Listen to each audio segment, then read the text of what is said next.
unsay purpose nga ganun nata ganun na-exist na karon? Because of God the Father physically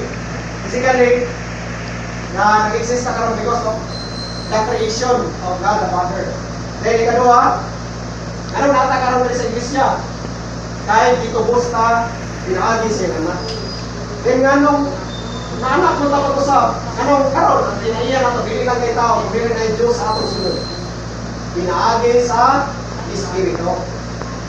Only, ang Father is the source, the Son is the force, yang Espiritu pwede aplikar sa tanang buhat na human sa anak. Musa ang tulos ang Diyos, yung nga may sila sa pagkana, niya, asay po na, yung nga sila sa pagkana, o nagpuyanay sila sa usagusa, karon ang tulos ang Diyos, asa naman. Ingon yung Espiritu na siya karon. First Corinthians 15:45, the last Adam became the life-giving spirit. Nag-represento ni Christ. Nagkaroon, asa naman yung Kristo karon? Nahimo na siyang Espiritong tagatagong pinapuno. Nga nisulod sa atong Espiritu. Nakaroon ang Ginoo naa sa atong Espiritu.